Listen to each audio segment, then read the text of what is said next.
अफसोस इस बात का नहीं है कि मौत बेरहम है।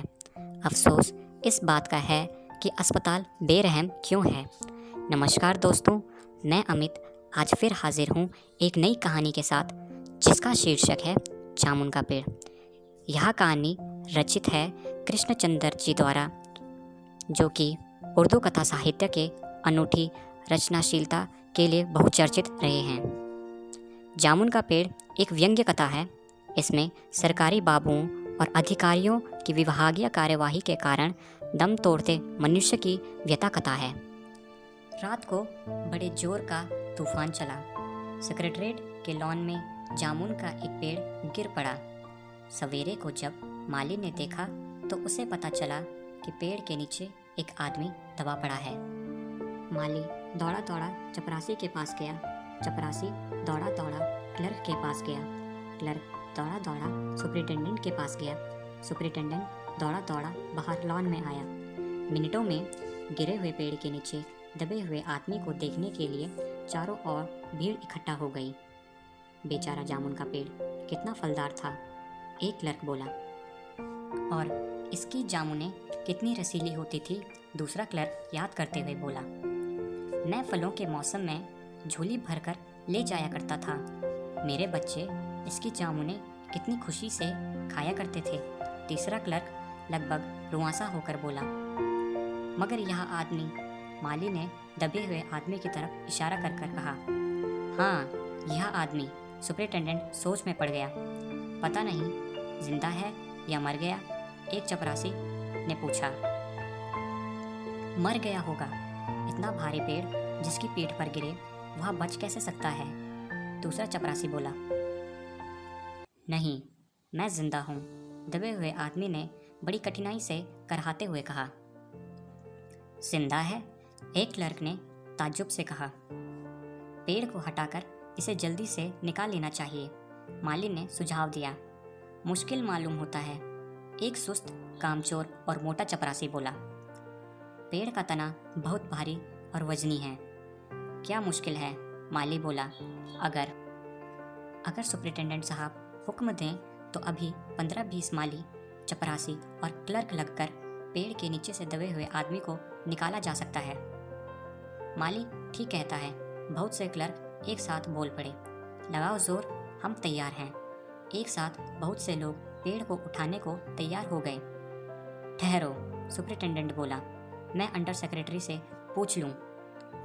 अंडर सेक्रेटरी ने जॉइंट सेक्रेटरी से, जॉइंट सेक्रेटरी ने चीफ सेक्रेटरी से, चीफ सेक्रेटरी ने मंत्री से पूछा, मंत्री ने चीफ सेक्रेटरीट से पूछा, चीफ सेक्रेटरीट ने जॉइंट से, जॉइंट से डिप्टी से, डिप्टी ने अंडर सेक्रेटरी से कुछ कहा।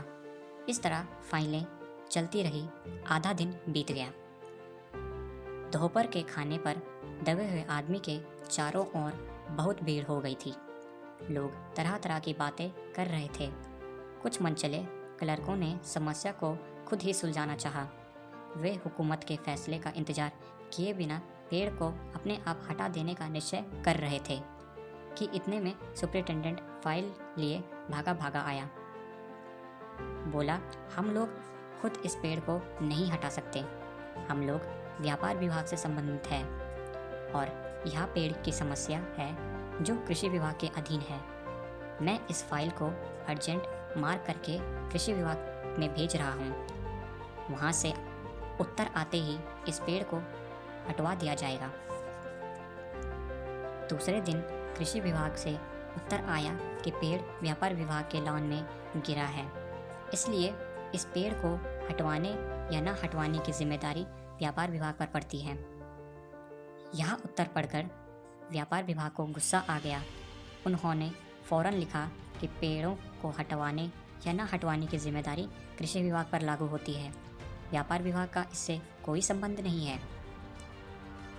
दूसरे दिन भी फाइल चलती रही।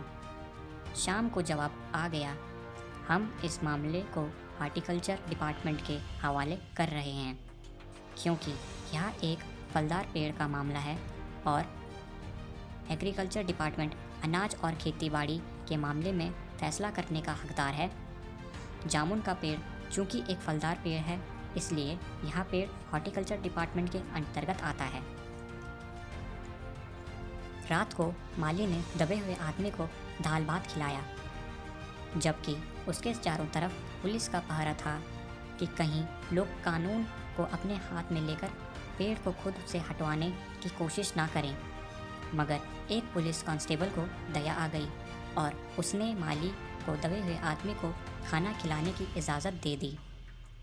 माली ने दबे हुए आदमी से कहा, तुम्हारी फाइल चल रही है, उम्मीद है कल तक फैसला हो जाएगा। दबा हुआ आदमी कुछ नहीं बोला।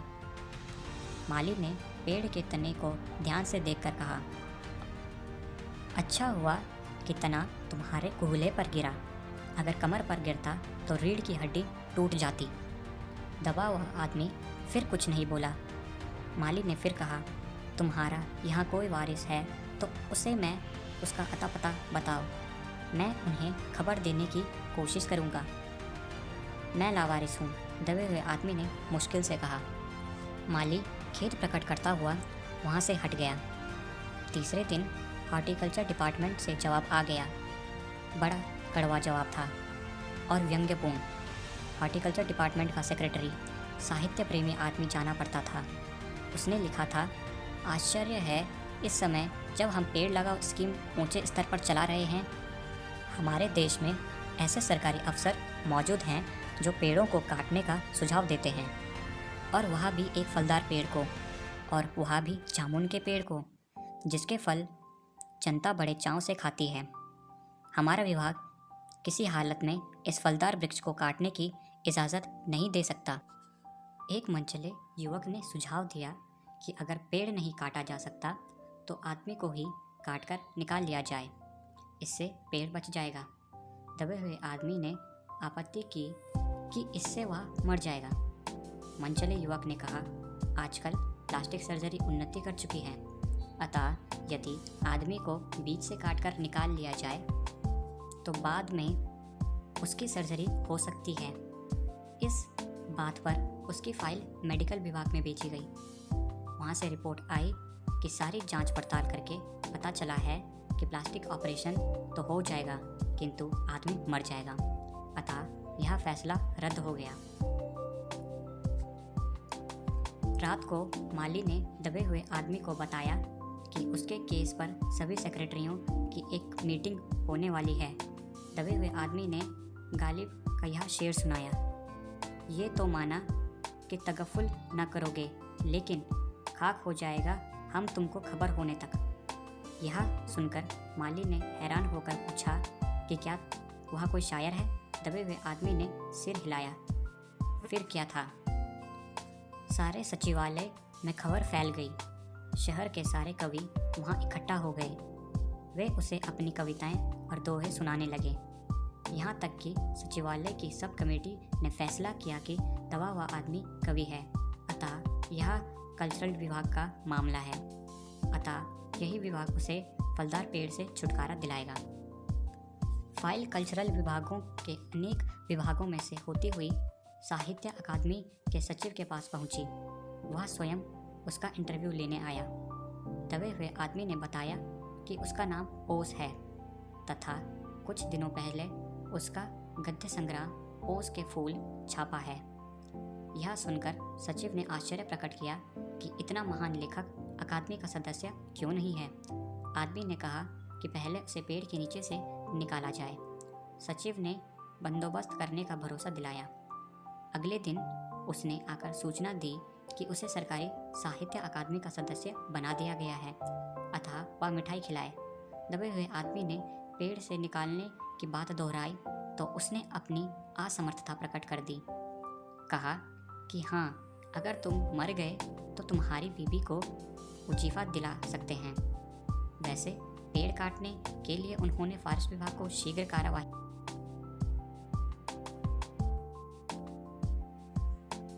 के लिए लिख दिया है।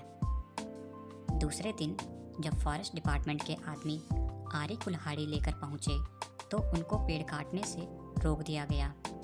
मालूम हुआ कि विदेश विभाग से हुक्म आया था कि यह पेड़ को ना काटा जाए। कारण यह था कि इस पेड़ को 10 साल पहले ब्रिटोनिया राज्य के प्रधानमंत्री ने सेक्रेटरीट के लॉन में लगाया था। अब अगर यह पेड़ काटा गया तो इस बात का काफ़ी अंदेशा था कि पिटोनिया सरकार से हमारे संबंध सदा के लिए बिगड़ जाएंगे। मगर एक आदमी की जान का सवाल है, एक क्लर्क चिल्लाया। दूसरी ओर 2 राज्यों के संबंध का सवाल है, दूसरा क्लर्क ने पहले क्लर्क को समझाया। और यह भी तो समझो कि पिटोनिया सरकार हमारे राज्य को कितनी सहायता देती है। क्या हम उनकी मित्रता की खातिर एक आदमी के जीवन का बलिदान नहीं दे सकते हैं? कवि को मर जाना चाहिए, निसंदेह। अंडर सेक्रेटरी ने सुपरिटेंडेंट को बताया, आज सवेरे प्रधानमंत्री दौरे से वापस आ जाएंगे। आज 4 बजे विदेश विभाग इस पेड़ की फाइल उनके सामने पेश करेगा। जो वे फैसला देंगे वही सबको स्वीकार होगा। शाम को 5 बजे सायं सुपरिटेंडेंट कवि की फाइल लेकर उसके पास आया। सुनते हो? आते ही वह खुशी से फाइल को हिलाता हुआ चिल्लाया, प्रधानमंत्री ने इस पेड़ को काटने का हुक्म दे दिया है और इस घटना की सारी अंतर्राष्ट्रीय जिम्मेदारी अपने सिर ले ली है। कल यह पेड़ काट दिया जाएगा और तुम इस संकट से छुटकारा हासिल कर लोगे। सुनते हो? आज तुम्हारी फाइल पूर्ण हो गई। मगर कवि का हाथ ठंडा था। आंखों की पुतलियां निर्जीव और चींटियों की एक लंबी पांत उसके मुंह में जा रही थी। उसके जीवन की फाइल पूर्ण हो चुकी थी।